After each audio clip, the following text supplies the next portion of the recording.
So, guys, so after downplaying insecurity in the country, the Tinubu's government is now bowing to pressure. Take a look at this headline. It says Tinubu orders 24 hours Air Force surveillance over forests in Kwara, Kebbi, Niger to counter escalating kidnapping and coordinate rescue operations. So, the Tinubu's government is asking for 24 hours air surveillance by Air Force. So, guys, a whole lot is happening in this country. Now, an APC chieftain has lambasted Tinubu, saying he doesn't know why the Tinubu's government has refused to designate these terrorists as terrorists. So, guys, this is a very big question. Take a look at this. It says federal government non-declaration of bandits as terrorists is a major challenge. APC chieftain is daring Tinubu to his face. You can imagine if all the menace happening in Nigeria now was to be happening in the southeast. I tell you, the military would have released their anger on even civilians. We all know what happened under Buhari's government. Many civilians, young Igbo boys, lost their lives because they were looking for ESN members. So, guys, a whole lot is happening in this country. Now, take a look at this headline here. Vigilantes and hunters repel a bandit attack on Kiri High School, Kogi State, preventing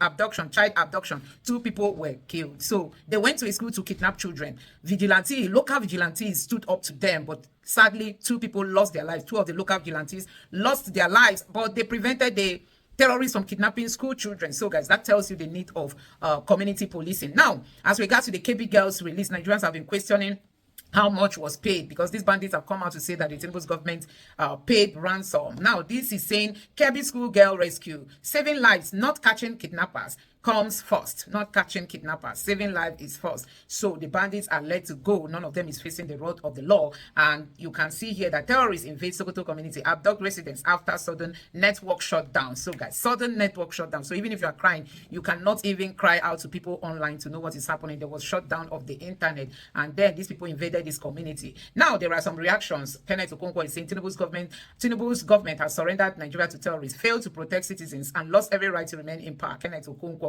meaning Tinubu should resign because he doesn't know what he's doing. Atiku Abubakar has equally slammed Tinubu, saying, why didn't you neutralize or arrest terrorists who abducted Kebbi school girls instead of negotiating? Because these terrorists have come out to say that actually they reached a deal with the Tinubu's government. That was after the government denied paying any ransom. But guess what? The bandits came out to confirm that something happened. A deal was reached, and we all know that a Yoruba man came out recently saying that Tinubu signed a deal before he became president. So, guys, the North is equally a problem. I mean, the Northern leaders, about all these things that we are seeing happening in this country. Anyway, guys, I'm going to allow you to take a look at the moment this APC chieftain lambasted the Tinubu's government for not designating these people as terrorists. Because if they had designated them as terrorists, they will be treating them as such. Take your time, watch this video, and let me know your thoughts in the comment section below. Please don't forget to subscribe and turn on the bell notification. Now, take a look.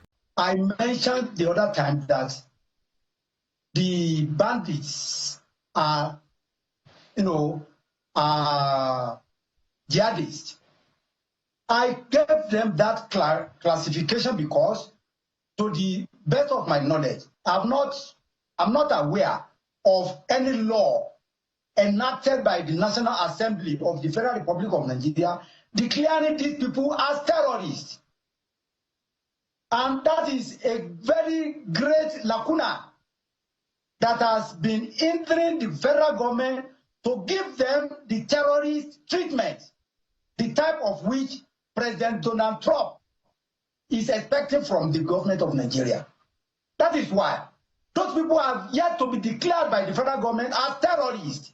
So, guys, see how Nigerians are reacting after this terrorist attacked a community in Sokoto State, shutting down internet. I mean, the internet was shut down. This person said it means terrorists are everywhere, from the presidency to the security agencies, and now they are even among the network providers. Nigeria is doomed. So, guys, you can imagine if these people have an insider in the network companies. Why was the internet shut down in those communities that were attacked? And this person said they are shutting down networks in this time around to massacre Christians in Nigeria. And this other person here says Sheikh Gumi, the most valuable federal government ransom negotiator, has a lot on his plate this season. He has a lot of work to do this time around to negotiate. And this person says Southern network shut down. Imagine this as the new normal going forward.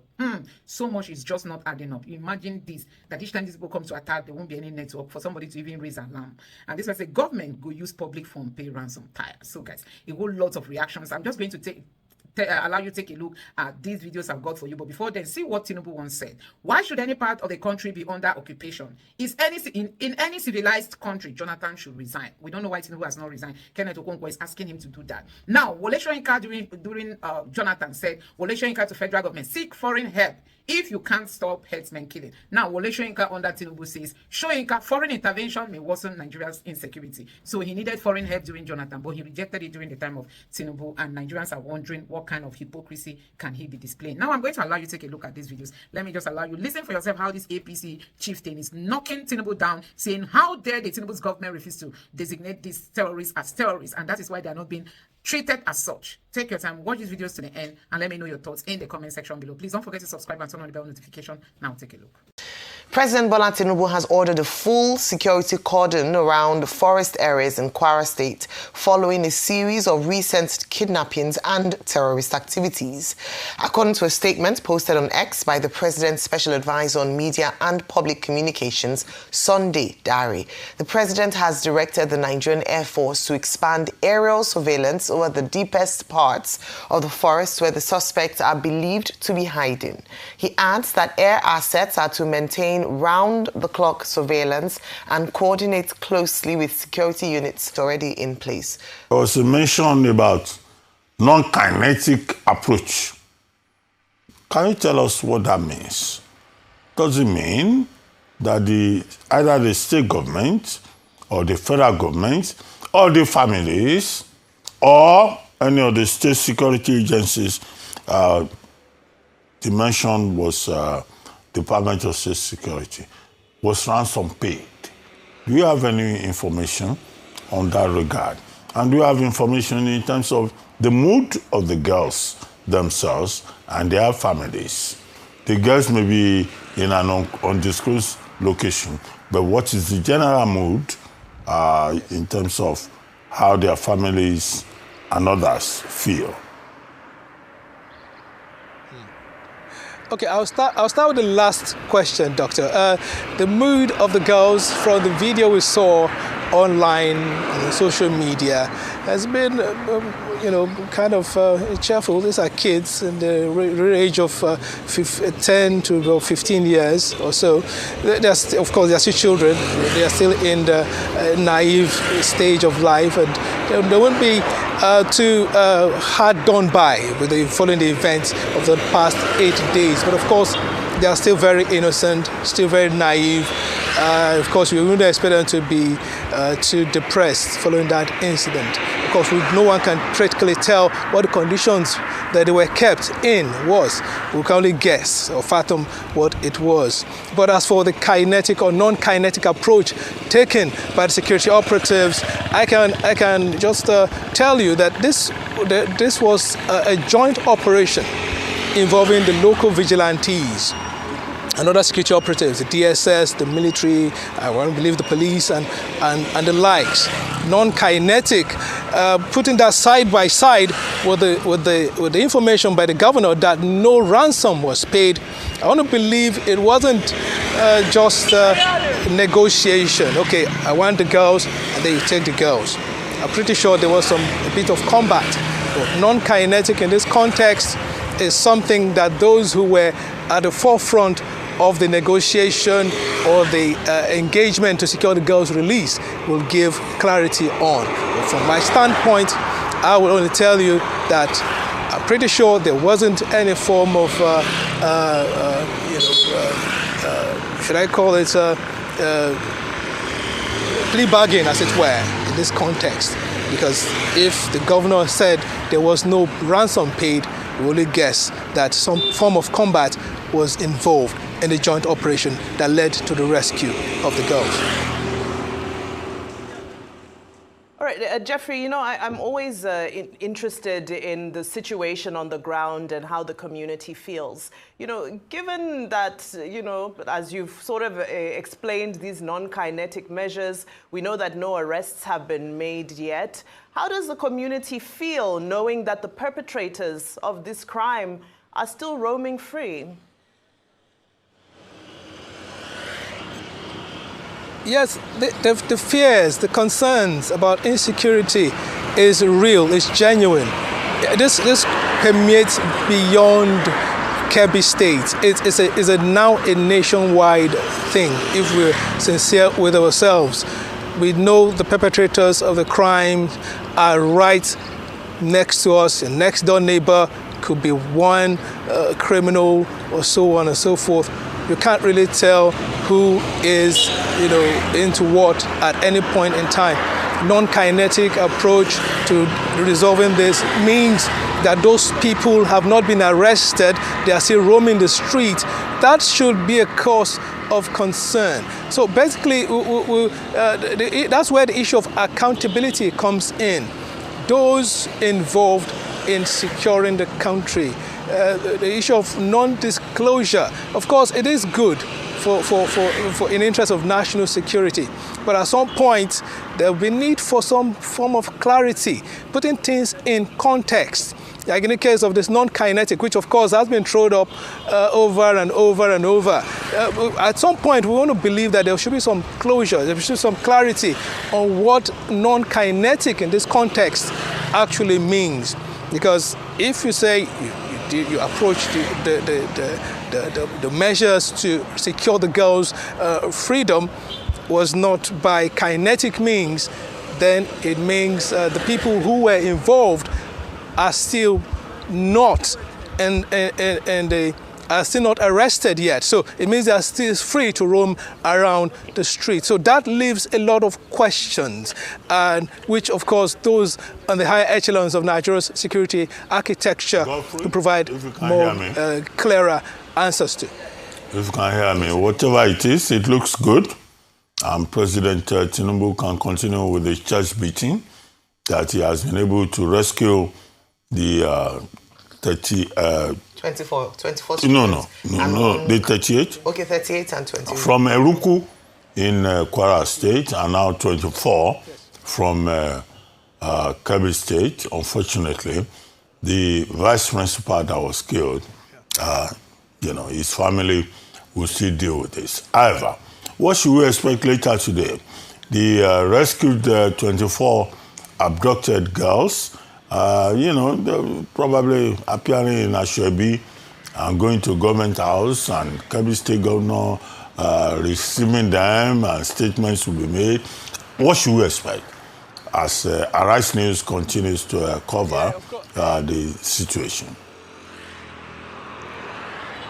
Yeah, you got that spot on, Doctor. Of course, the Ashwebi should be ready right about now. Ashwebi is one of those things, of course, in such events, you have them come on an Ashwebi zone perfectly. So we're going to have that. The governor will receive them. The parents will also, speak, and, one or two of the parents will speak.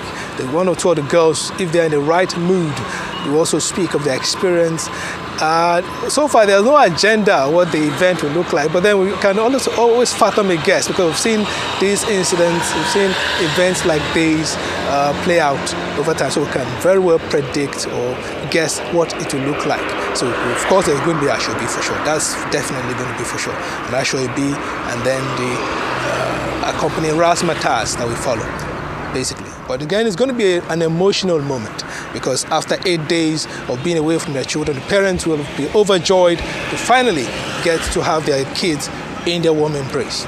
Doctor. Very quickly, before we let you go, the Minister of State for Defense, Bello Matawale, who was stationed in Kebbi State following this abduction, said that the girls were secured in Niger State. We also know that there was also an abduction in Niger State. Is Niger State now a theater of mass abductions? What's the update on that? Well, it's, these bandits, as they are known, are nomads. They have this nomadic way of doing things. They can move from one spot to another. Because if you want to trace those people who are kidnapped, if you want to trace their hideout, you wouldn't want to stay at a spot within the locality. You have to move far away. So it's very likely. Of course, Kebbi shares a common border with Niger State and Zamfara, as well as Sokoto.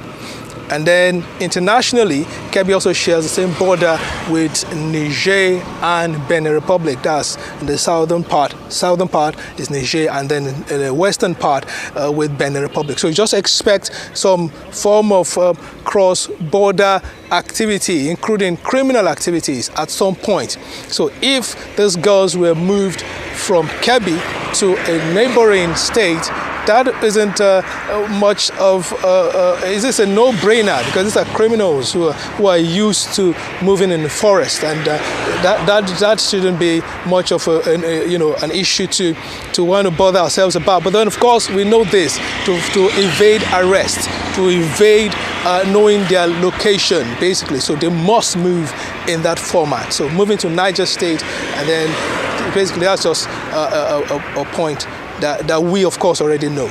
On the one hand, we really want to celebrate, but certainly this new news of 11 people being kidnapped, after we also heard that 4 people were killed now on the farm when they were trying to harvest their crops, and then 38 people returned after they were taken from a church in Eruku in Kwara State, is giving us mixed feelings as to what exactly is happening. What is this new siege that seems to have befallen Kwara State? Can you give us your own insights into what you're hearing on the ground? Let me start with you, Comrade Abdulrauf Bello. Thank you very much. Good morning, Nigerians. The crisis on hand, that is the insecurity in Kwara State, is not new. It's not new. It is rooted in the lopsidedness of the 1914 amalgamation. The amalgamation of 1914 was condemned by our political leaders, notably Chief Obafemi Awolowo. He described the amalgamation as Nigeria, amalgamated Nigeria was a mere geographical expression. Sir Ahmadu Bello described it as a mistake. Looking at the underpinnings of these two definitions, we discover that Kwara, especially the Yoruba part of Kwara State, was by accident carved from their kith and kin to be part of, the North. So the current crisis is generated, it has its base in the North, but now spreading into the other parts of the country. So the kidnapping, ransom taking, herdsmen, farmers, they are designed by a mafia, a northern mafia, to continue to dominate the political space. As a matter of fact, this current crisis started as herders, farmers, clash, which was a design for expansionist agenda of the northern mafia. So we thank God all the crises, in Kwara South, especially in Ekiti and Ibomina areas of Kwara South, are being handled dispassionately by the government. And we are happy that those who are kidnapped in Eruku have all been released. They came back home, peacefully.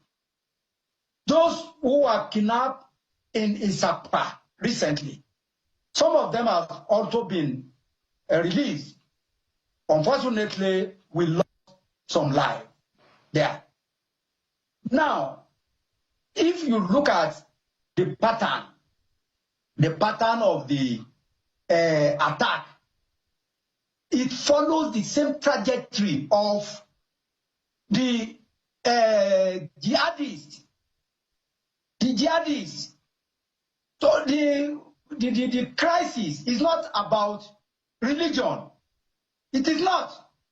They have to go to the CAC church in order to give it religious coloration to bring a wedge between the Muslim and Christians in Kwara South. There has never been a religious crisis in Kwara South between the Muslims and Christians. But the bandits they continue to attack churches in order to give it that coloration. And they will never succeed. They will never. I mentioned the other time that the bandits are, jihadists. I gave them that classification because, to the best of my knowledge, I'm not aware of any law enacted by the National Assembly of the Federal Republic of Nigeria declaring these people as terrorists. And that is a very great lacuna that has been hindering the federal government to give them the terrorist treatment, the type of which President Donald Trump is expecting from the government of Nigeria. That is why those people have yet to be declared by the federal government as terrorists. So put that one aside. The local government system and the recruitment into the police, etc., are not going to be the solution. They are part of it, but they are not. The solution to the insecurity in this country is to go back to the factory setting of this country, the regionalism. Regionalism where each region or each state or zone, whatever name you call them, will have their own police, their own civil service, their own education system. All these will bring the criminal to book. Before 1966, we had native authority police in Ilorin province, Ilorin Kaba province. They were up to the task. They faced all the security. They understand the terrain.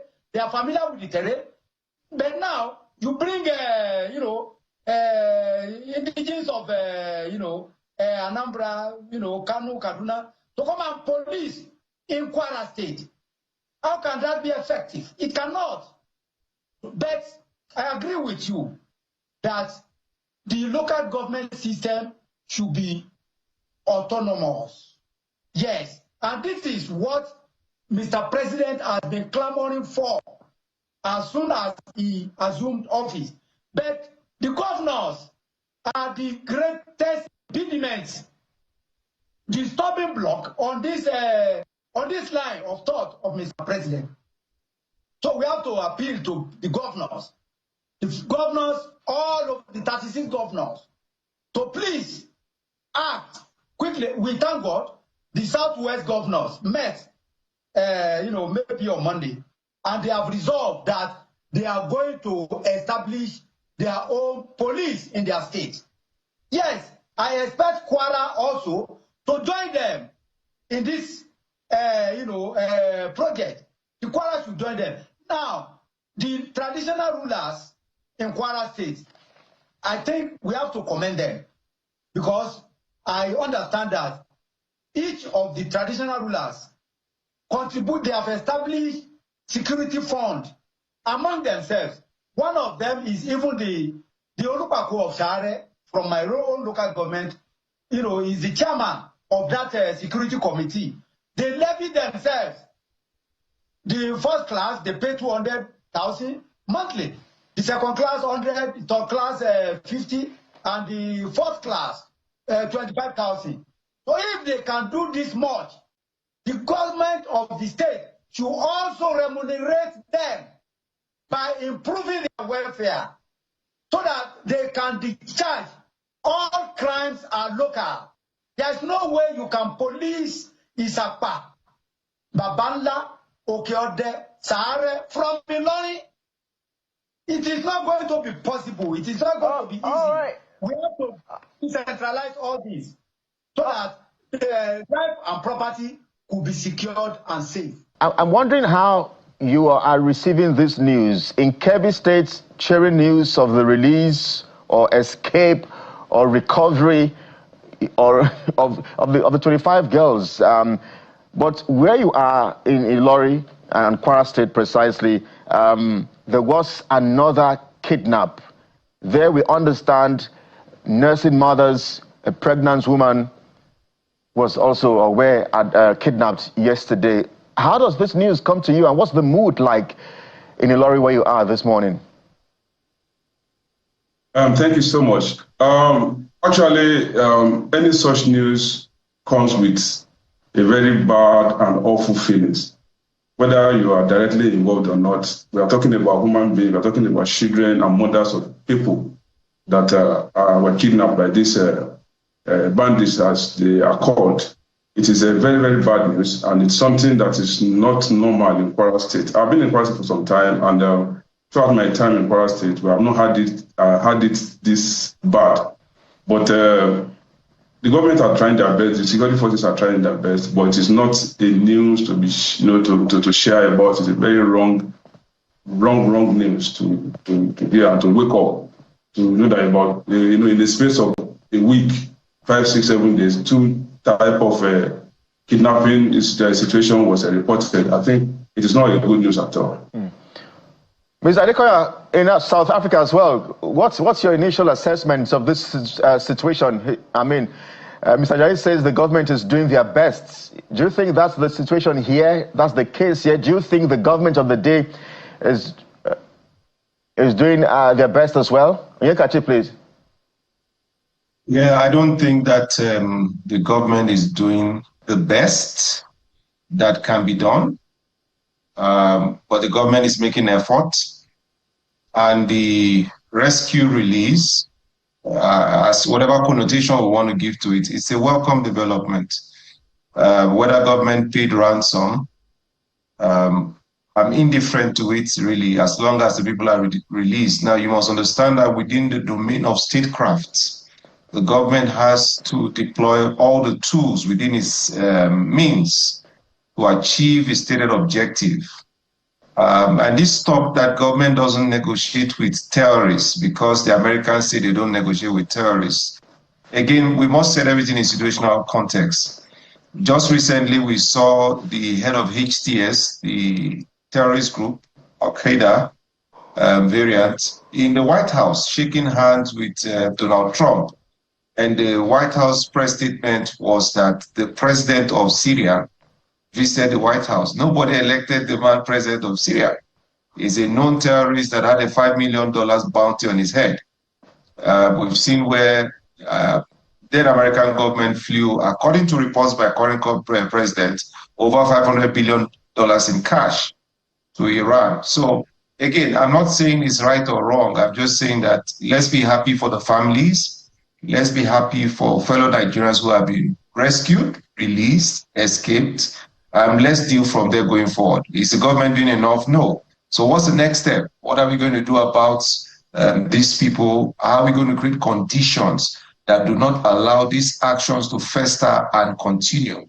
What is the system we're going to put in place? From a systemic perspective, you can't seem to see the logic in how we are approaching a highly mobile, highly dispersed, highly motivated, highly capable force that is operating across the country simultaneously. So statements are not enough. We need to see a system that is as agile, that is as nimble, that is as capable, that is as resource, taking the initiative. So is the government doing enough? Sadly, no. Ms. Onyekachi, in less than, I think if my data is right, in about 10 days or less than 2 weeks, to be fair, we've had 25 or 24, we've had 38, I'm talking about abductions. We have over 300, then we've had 11, and then we had releases in batches of 50, another 24, and all of that. the way it is looking like, I want you to help us, calm things down and help us understand what exactly is happening here. I gave those sequence for a reason. Is this a false flag to wade off American boats on our soil, more like a coordinated chaos to say we can handle this, or we're really in a crisis? Godfrey, I like the fact that you are reeling data out, but if you do recall, we were on set sometime early this year, and I invited you, the both of you on set, to begin to notice Q4 of 2025 into Q1 of 2026, that you will begin to see kidnap of school children, you will begin to see an upsurge in kidnappings, in insecurity activity. I did also project us at that time that the cost of insecurity will take a toll on the president's, this current administration's presidency. And data is predictive. You're referencing data. This happens on the eve of every major election cycle. But when opposition moved early in 2025 to begin the move towards 2027, I said, hey guys, look at it, the polity is being heated up. And what will typically happen is that you see an uptick in crime. Number two, on the case of the Americans, I just like to look at data. Sometime last year, if you look at the posts from the US Embassy, there's been a sustained campaign against the Nigerian states, against the reforms. Just sequence it. We issued tariff, visa restriction, 2-3 months, coming like that in sequence, comments about the reforms, the reforms are failing. It then crescendoed into the allegations of genocide. And then, so there's a campaign somewhere, just go to the US Embassy Twitter handle or X handle and sequence the activities going on there. That's on a parallel. The question as to whether this is a false flag operation, this is a very tired, lazy analysis of the situation. I always say that Nigeria is faced with a hydra-headed, wicked problem. It's a complex problem. Should we be concerned? Yes, we should be concerned. If you look at our near neighbor Niger Republic, Niamey is almost put into a fire pocket. Niamey is almost encircled. The government holds barely 2/3 of territory, if not over 1/3 of territory currently. The buffer between Nigeria and what's happening in Mali and Burkina Faso, we're losing it out. There's incursion from the northwest, northeast. Nigeria is clearly under attack. Again, look at what the data is saying.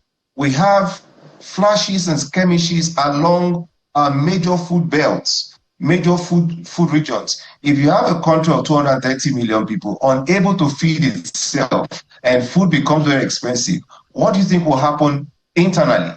So we have a number of issues that are beyond even the now, I will admit.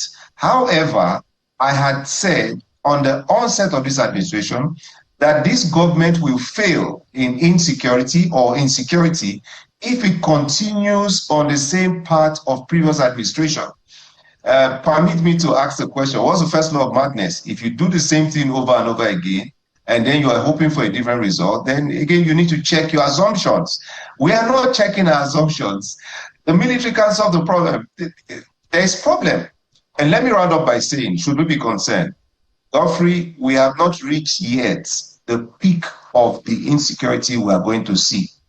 Following the cycle, look at 2014, look at the other previous years, these incidents will peak towards 2027 elections. And once the elections are decided, then the crime starts to begin to drop. So should we be worried? I'm just saying, look at the data and look at what the data is saying.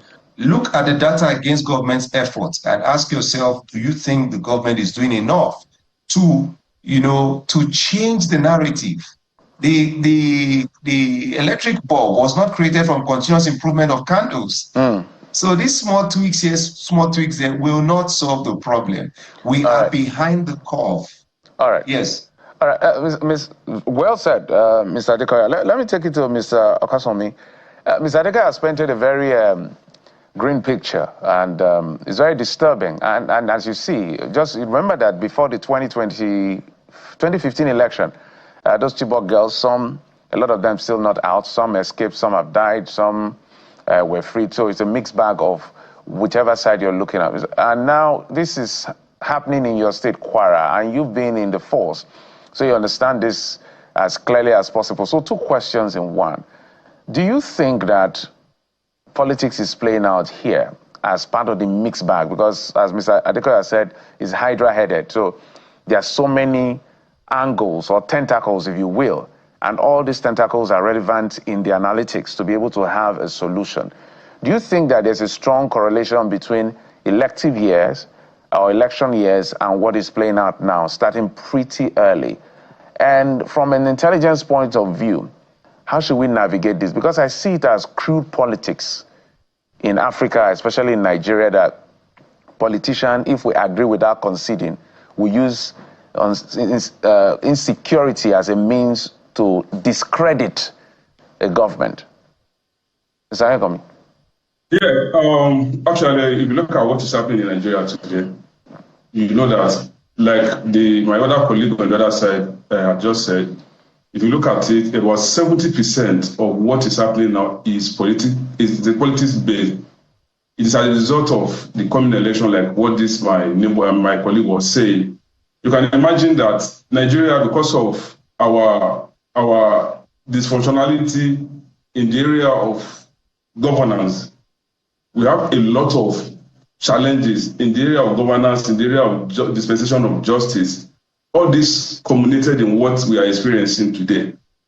We know in 2014, there was stories, going on that made the rounds then that some political party imported some, mercenaries, some fighters to Nigeria to confront if eventually the last administration refused to hand over government by way of maybe winning an election or so. And at the end of the day, the opposing party then won the election, and these people were left. And that has given some set of politicians another way of trying to struggle to win an election. That is exactly what we are seeing now. Like what my colleague there rightly said. The political will by the government to deal with this issue from the roots is also contributing seriously to what we are experiencing. You can imagine we are saying banditry, kidnapping, terrorism, or, confronting us. In the same vein, you discover that people who claim to be repentant, who claim that they have, decided not to be dissident any longer, are now brought to the public, claiming to be de-radicalize them and reintegrate them into the society. According to the stories we're hearing, some of them were even injected into the military, and we expect such people to be loyal to the government. All right. It is not possible. And the judgment by the government, the justice system is not doing what is expected of them. A crime, in our constitution, there are punishment for crime. Whether you repent or not, there are documented punishment for a particular crime or any other crime committed. Whether you have repented, you are saying you are no more interested in it, then it's fine, you'll be welcome, but you must enjoy your punishment before being forgiven. But as a situation where you arrest some kidnappers, you arrest some bandits, you talk to them, you allow them to go, and you feel nothing will happen. Just like what has been happening today, we've been seeing on social media, we've been seeing images. Mr. Akosami, bandits are. Yes. So guys, there have been a lot of reactions after the Tinubu's government ordered that there should be an air surveillance of the terrorist hideouts in some states in Nigeria. But you know what that means now. If you are trying to find out their hideouts in one state, they move to the next state. So guys, Nigeria is at war. Nigeria is at war, real war. This person here says terrorists invade Sokoto community, abduct residents after sudden network shutdown. And here are some of the reactions. Tinubu is giving away to terrorists. So everyone is taking advantage of it. Oh my God, giving them money. They keep hurting it. And this one here said, federal government buy private jet for Gumi, the minister of terrorism. He will have plenty of negotiation on his table in days to come. Federal government is enabling terrorism by paying them ransom. Hey, it's really so sad. Nigerians don't have country anymore. How can you tell me people are being abducted anyhow? So now we can't live freely again in our own motherland. Nigeria. This person here said they will abduct, negotiate with the terrorists, then praise Tinubu. All staging. So they send a message to Trump. These APC politicians are wicked. No arrest will be made. They may go arrest innocent Nigerians and then release them after the stage play. Watch out. And this person said it means terrorists are everywhere, from presidency to security agencies, and now even among network providers. Hey. Even among Nigeria is doomed. Even among, you can imagine, this terrorist storm there, the network went off. Nigerians are wondering if there are also terrorist sympathizers among the network providers. And this person here said one thing is certain, that these terrorists are cashing out and the news just got spread. No arrest made so far, just negotiation, and you think it will stop. What a joke. They are shutting down network, and this time around to massacre Christians in Nigeria. They are shutting down network this time around to massacre Christians in Nigeria. And this other person here said, Sheikh Gumi, the most valuable FG federal government ransom negotiator, has a lot on his plate this season. Hey, this is like Gumi's season. So guys, this person said Tinubu's government at work, money will flow, kidnapping have turned to a lucrative business. So guys, Tinubu has made the worst mistake. You know, ever negotiating with these people was the worst of it. This one said the result of negotiating with terrorists. I know that rubbish the government keep doing with these animals.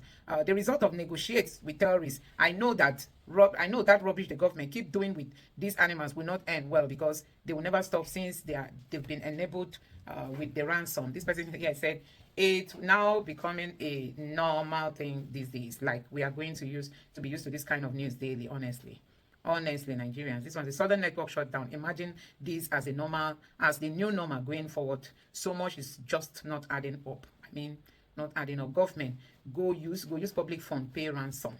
Tire. Can you imagine?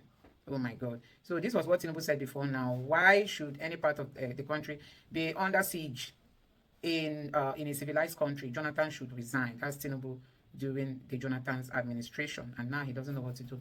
And this one said they should just hand over the north to terrorists so that we can go rest. Every terrorist zoo person, no feed, drink water, drop cup again.